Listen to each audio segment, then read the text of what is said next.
Good morning, everybody. It's your boy Big L coming to you with another episode of Talking Sports with Big L. We're going to talk about yesterday's games, and we're going to talk about the Cowboys and the Washington football team tonight in the in the main event for the evening. So stick around in about 60 seconds. I'm going to play this intro, and y'all stick with me, and we're going to get into the thing, man. Give me 60 seconds, would you?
All right, man. Glad y'all stick around for the intro, but I am back. Hope everybody had a great Christmas day. Enjoyed your families. I know I did. Hope the kids were happy. Hope you were happy with your presents from your loved ones to yourself, whatever. But let's get into the thing, man. You know what it is when you tune into this channel. It's all about me and my Dallas Cowboys. There it is, and you better believe it. So, first thing we want to do, man, let's get into these games from yesterday. Um, and I see my bro watching. What's up, dog? You know it's on tonight. Got news about that. We're gonna do it different for the game tonight.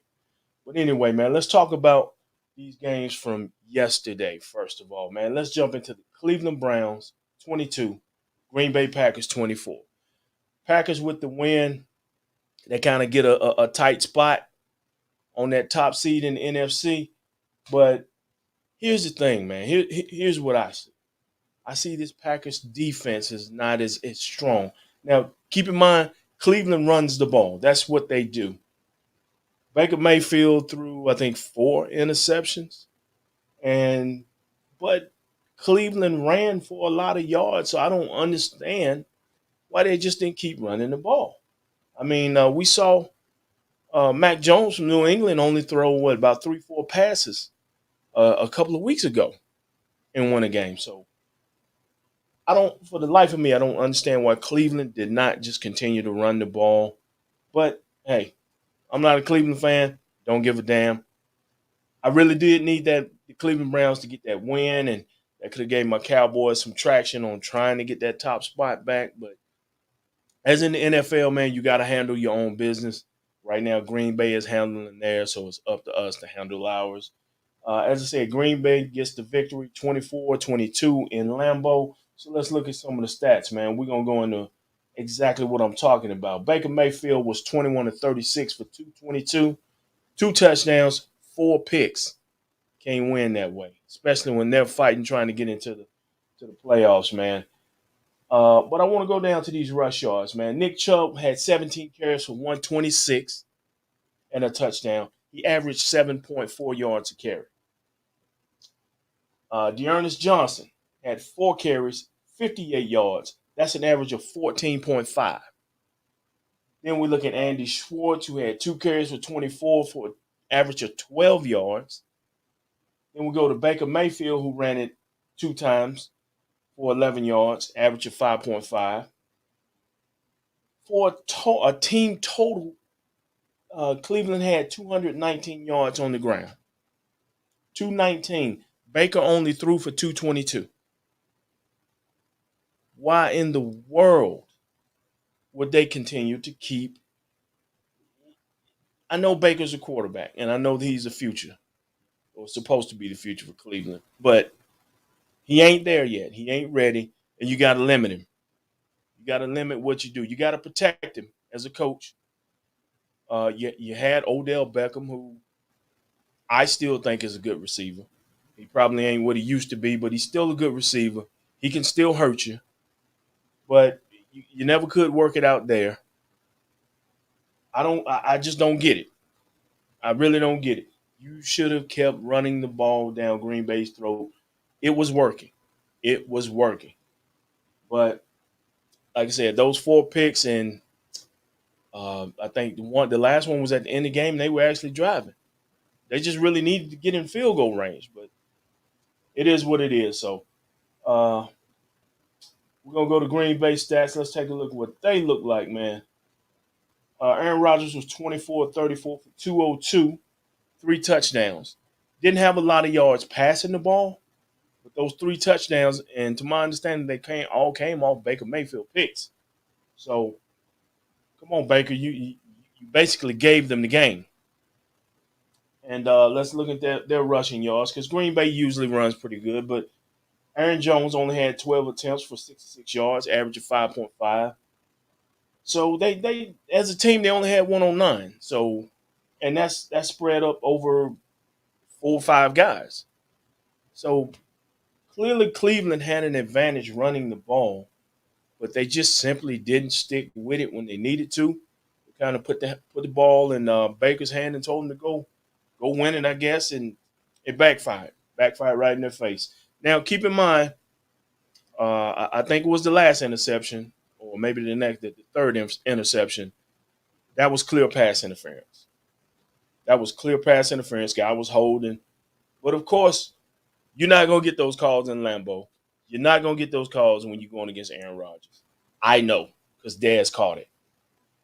Again, Dez caught it. All right, but again, Green Bay gets the victory 24-22.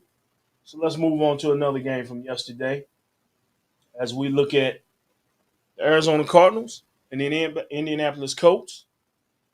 The Colts get the victory 22-16. They moved to 9-6. Cardinals dropped to 10-5. Now here's the underlying story that you won't hear about. All we hear about is how Dak Prescott is struggling, how the Cowboys offense is struggling and this and that, all about the Cowboys. But yet, this Arizona Cardinals team just 3 weeks ago was at the top of the division. Now they're 10-5. And I think if the Rams win when they play, I think they play today. If the Rams win, then you're talking about the Cardinals being on the outside of the division lead. The Rams getting that division lead. Now the Cardinals, who were a few weeks ago at the top, they're going to be fighting for a wild card, which they'll probably get it because of their record. But we're not talking about how this Arizona team was hot, red hot, all through the season, and now they're falling. They've lost 3 straight. They are falling. Kyler Murray's playing the same. They're not putting up the points that they used to as an offense. And like I said, they only had 16 points. Now, granted, the Colts are a good team. They're coming on strong. They have a good defense. I think their linebacker, the star linebacker, didn't play yesterday. I think he got put on the COVID protocol. But the Colts have a good coaching staff. They have a good defense. And with Carson Wentz there, they're doing what they need to do to win with Carson Wentz, something that you didn't see Philadelphia do. Carson Wentz is kind of protected. They're not letting him take over the games, but we all know Carson can lose the game for you, but they're not letting him take over the games the way that we've seen him try to do in the past and throw picks and fumbles and stuff like that. So Carson Wentz is kind of reliving a different life in Indianapolis. As I said, the Colts have been on a roll lately. They're sitting at 9-6 now, and certainly in the playoff hunt. I think they're actually in the playoffs. I think they actually have a wild card spot right now. But they, we got 3 weeks left. So got 2 weeks. They got 2 weeks left.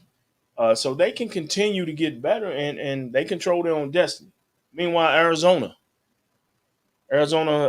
has a game against me next week. And then I'm not sure who they finish up with. It's probably going to be a division game. I would say maybe Seattle or something. I don't know. But Arizona's in a free fall right now. As I said, they've lost 3 straight. They're in a free fall. And if they don't get it together, they can be looking at a wild card or maybe even out of the playoffs, even though they won 10 games this year already. So, but let's go into the stats for them, man. Because I didn't see this game, man. And, I was busy with Christmas and stuff. So I think it's good to have Christmas Day games, but then again, it really ain't because everybody's with family and stuff. So unless you got the game on and all the family's watching, it's a great thing. But it certainly ain't like having the Cowboys play on Thanksgiving. But anyway, Colts. Carson Wentz was 18 to 28 for 225 and 2 touchdowns. Uh, and Jonathan Taylor, who was a bad, bad man. 27 carries, 108 yards, average of 4 yards a carry. 27 attempts. That's the kind of carries I need Zeke to be getting. When we go into my Cowboys just for a moment. Zeke running the ball 10 times, 11 times, 15 times. He ain't, he's not good. He's not doing what he needs to do. All of this 1-2 punch, it's great when it's working. It is. But the Cowboys got to get back to running the football. And what I mean by that is you got to get back to opening those. First, this offensive line got to open holes. And then Zeke has got to touch the ball no less than 20 times running.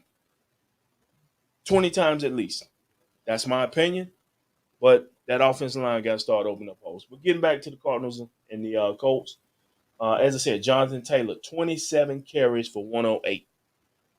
That's chewing up the clock right there. And then, as I said, Carson Wentz didn't have a real big day passing the ball, but he didn't have any turnovers, didn't have any interceptions, and that also helps. And as I said, the Colts have a real strong defense.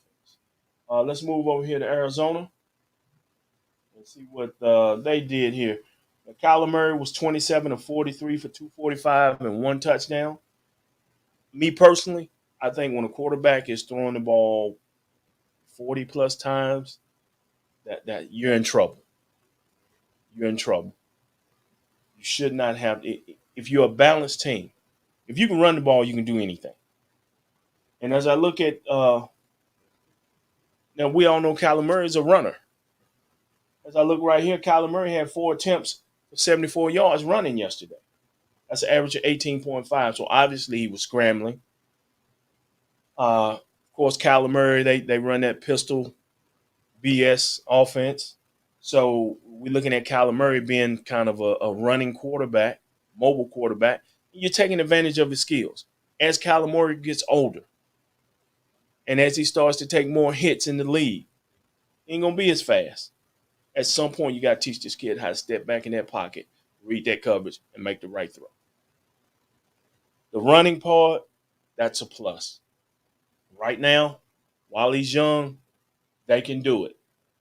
But if he's the future, if you sign him to this big long-term contract, you got to teach Kyler Murray, hey, you run when you need to.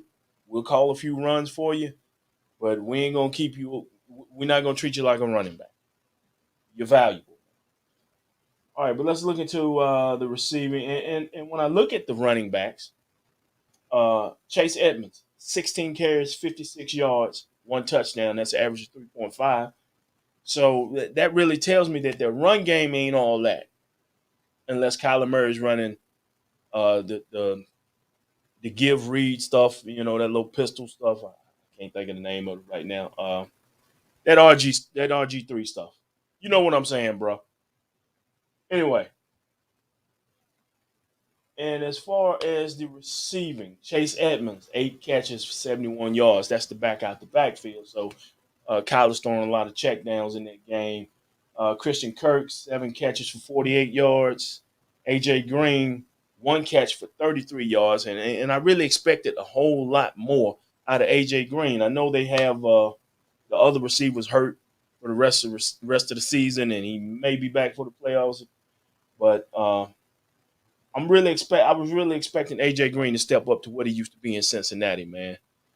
Yeah, that's what it is. That the pistol read crap. Anyway, but yeah, AJ Green needs to step up. He's the big name there now, so I need him to step up. And also, Zach Ertz. They acquired Zach Ertz from Philly. He had 8 catches, 54 yards. Man, I remember Zach Ertz used to be a beast in Philly. I used to hate having to cover this guy, especially with Jalen Smith getting beat by can't cover the tight end or whatever. And I'm not talking about bad about Jalen. I like Jalen Smith as a player, as a person, but it is what it is. Zach Ertz is a beast. Now I think Zach may be at the end of his career, and he did go to a good team, and they were hot. I think they need to find a better way or more productive way to use Zach Ertz. Let him stretch the field a little more. But anyway, Colts get the victory. They move 9-6.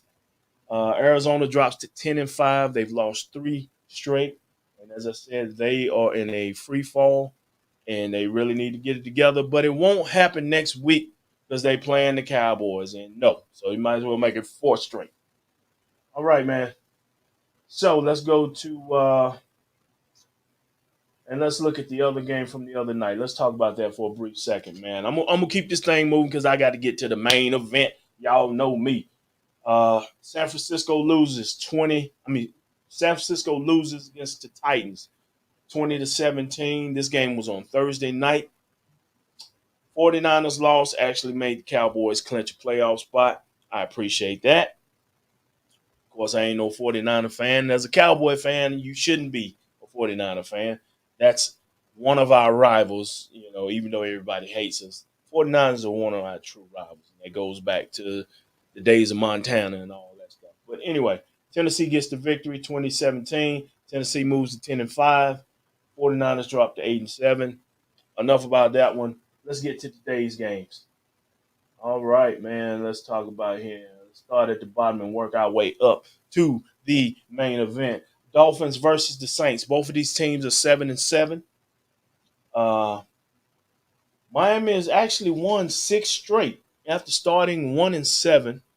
So it looks like Tua has found a little niche he can roll with.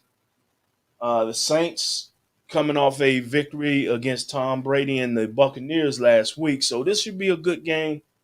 Like I said, the Dolphins have a ton of steam rolling right now.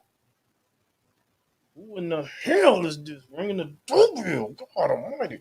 Anyway, the Dolphins should let me go get this door. I'll be right back. Jesus Christ.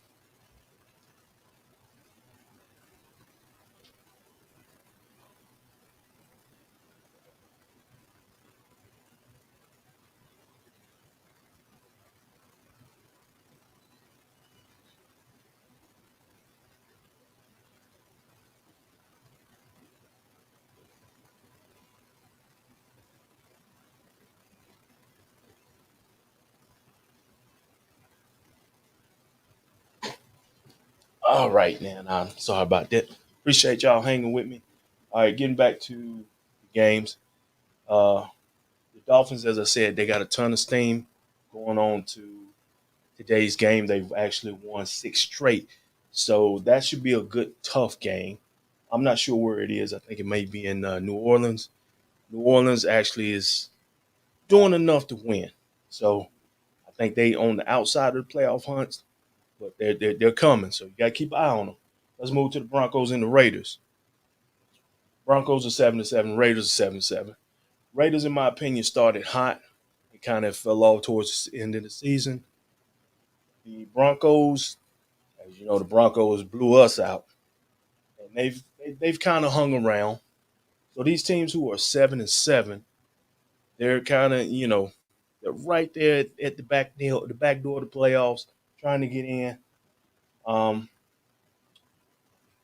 and actually, Las Vegas has won 3 straight. So versus Denver, of course. So I'm kind of liking the Raiders in this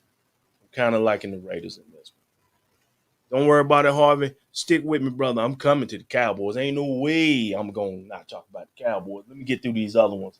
Let's move to the Steelers and the Chiefs. Kansas City's on a roll right now. I think Kansas City's won 7, 8 straight or something like that. Steelers are sitting at 7-6-1. Kansas City's 10-4. And as I said, Kansas City is rolling right now. I think Travis Kelce's not going to play today. Tyreek Hill is going to play today. He was able to clear the protocol. And with every game, this is the Steelers' season.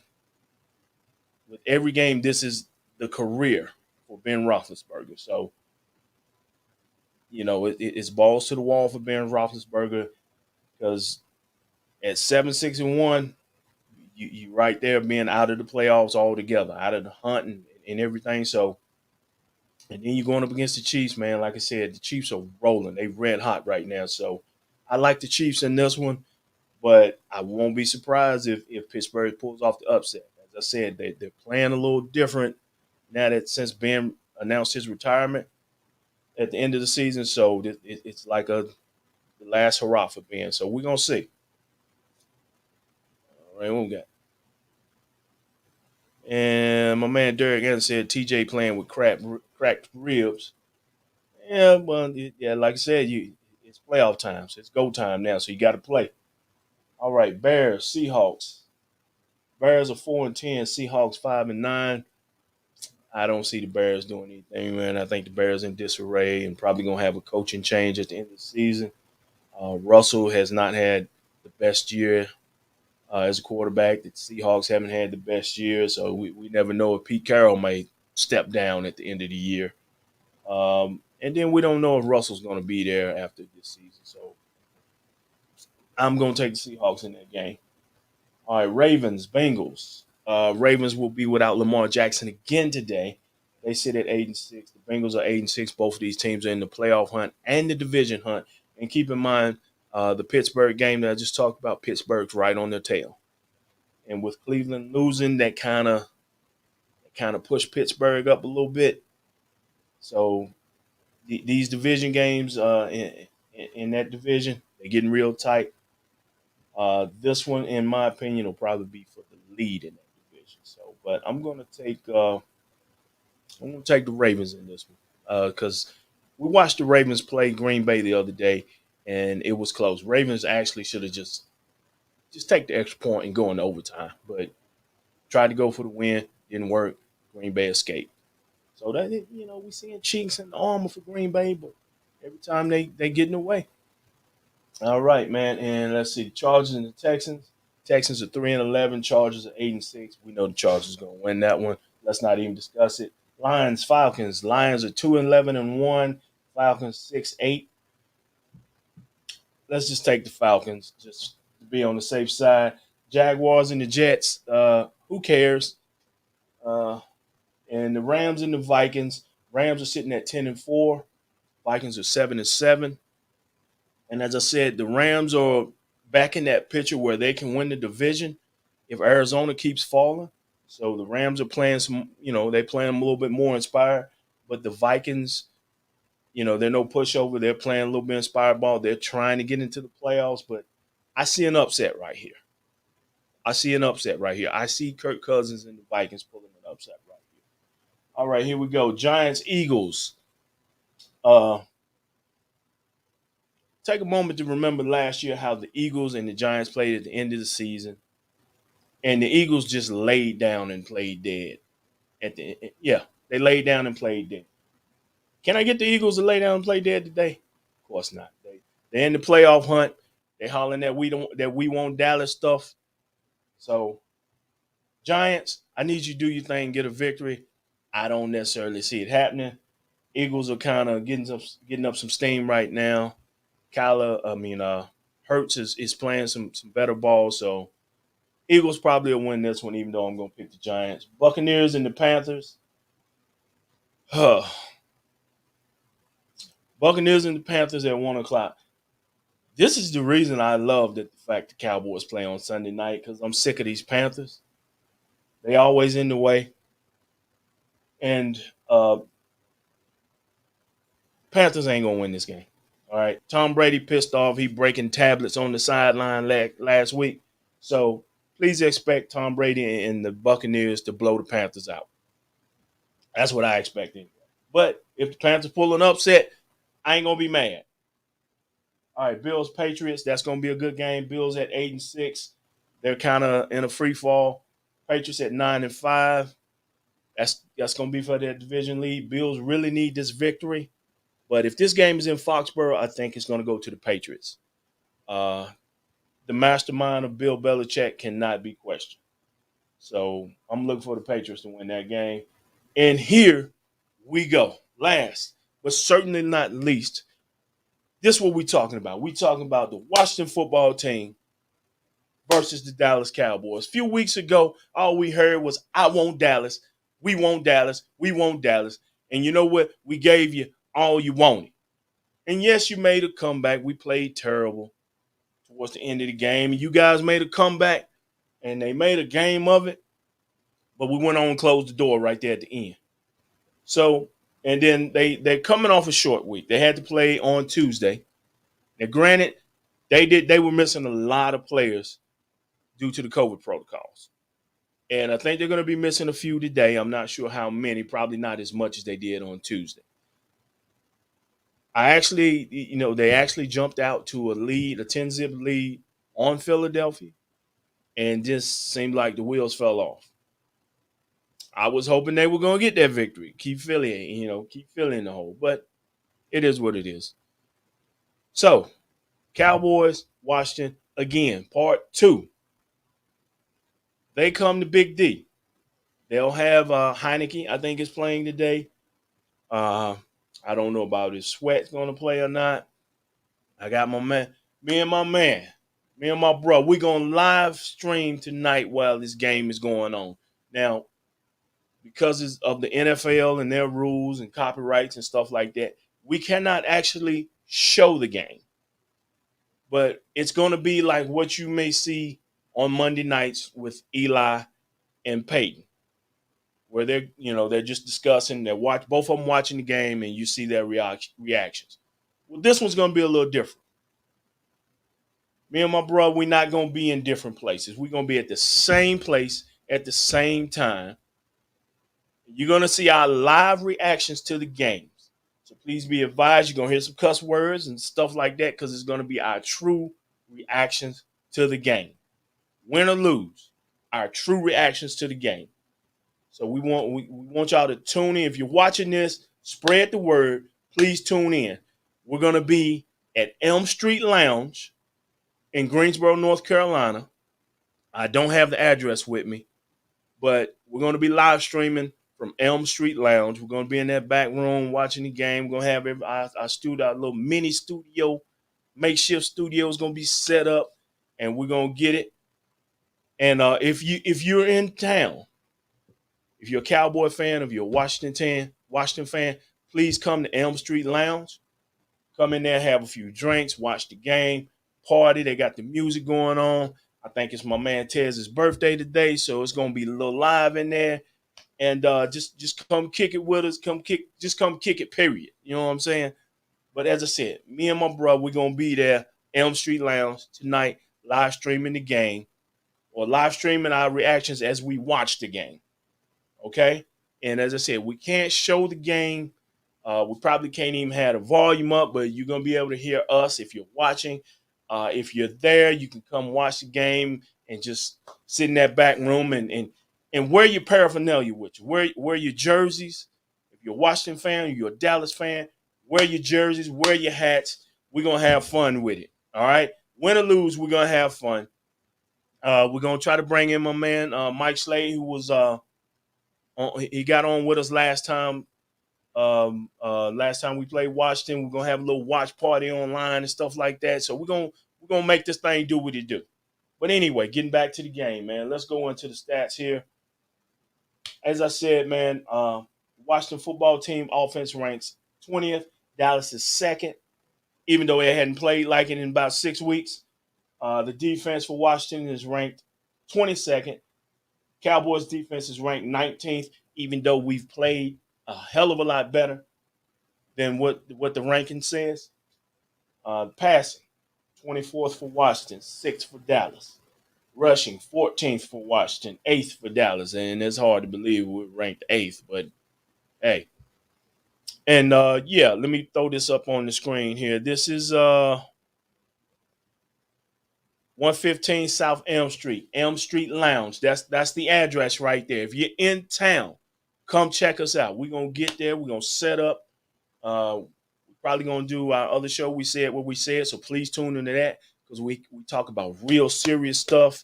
We actually are trying to get the right family on that just where the officer just was convicted this past week. We're trying our best, but if we don't get them on, we're definitely going to have a good conversation, good topic. And then we're going to go straight into the game broadcast. Well, the game live stream. But getting back to the game. Dallas at 10-4. Washington at 6-8. Cowboys are already in the playoffs. Cowboys need to win the East. Sweep the East. That's the goal. Sweep the East. This right here is just another step. Washington ain't going to roll over and play dead. We already know that. Why? Because of this right here. That star is like a bullseye. So nobody plays dead with us. Washington certainly ain't going to play dead tonight. We're going to have to just take them out. Choke them out, and bury them. And then I'm going to watch all these Washington fans take their little hats and their little jerseys and pack it up with the summer clothes. Because there won't be no need for it no more. But anyway, it should be a great game. Hopefully not. But as I said, Washington is going to do everything they can to make a good game out of it. They have a great coach in Ron Rivera. I respect him a lot. And big ups to the young sister that was the first female coach, first female black coach, man. I can't think of her name right now. If any of you are watching, man, please put her name in the comments and I can put it up on the screen. I know my brother know. She's a coach for the Washington team. And she's actually from around this area, from the hometown, the home area, put it that way. But anyway, man, big ups to her. And like I said, this game is really going to be, look forward to be a tight game at first. Hopefully not. Hopefully we're going to blow them out. But I'm looking for this game to be a tight game at first, and then Cowboys just slowly punch them out. Yes, there we go. We appreciate that. Big ups to Jennifer King. Jennifer King is her name. She's the first female African-American coach. And I think if you watch the game on Tuesday, you seen her on the sidelines with the headset. So big ups to Jennifer King, man. Everybody in this area is behind you, even though you're with the wrong team. But, hey, you're doing your thing. And big ups to you. All right, man. That's my time this morning. I got to pack all this stuff up, get it ready to transfer over to Elm Street Lounge later today so we can set up and do our test runs and everything and make sure we don't have any technical difficulties tonight, which I'm sure we probably have because we seem to always do. But anyway, man, like I said, if you're in the area, please come. Please come. I'm going to put the address back up here. Here it is again, 115 South Elm Street, Greensboro, North Carolina. Elm Street Lounge is right where the old Inn Club used to be at. So come by. You know, they got the bar. It's I think they allow you to smoke cigars in there. So come, have a good time, man, and watch the game. You know, everybody going to be into the game because it's the Cowboys. Everybody going to either be hating or they're going to be loving us. So please come by and check it out. Like I said, I think it's Tez's birthday today, so he probably going to be doing it big. If not, they're going to be doing it big somewhere. But please come by and support the Brothers Lounge. Once again, we're going to be at 115 Elm Street in Greensboro, North Carolina. It's called Elm Street Lounge. So please come up. We should be on the upstairs part. There is an upstairs and downstairs, but I think we're going to be upstairs. So please come by, watch the game, have some drinks, party, dance, do whatever. Me and my brother going to be in there live streaming. So please come through. Please check it out. That's my time. I went through all the games. I'm picking my Cowboys. You know what it is when you tune to this channel. It's me and my Cowboys all day, every day. One love, Big L. I'm out. Cowboys for life.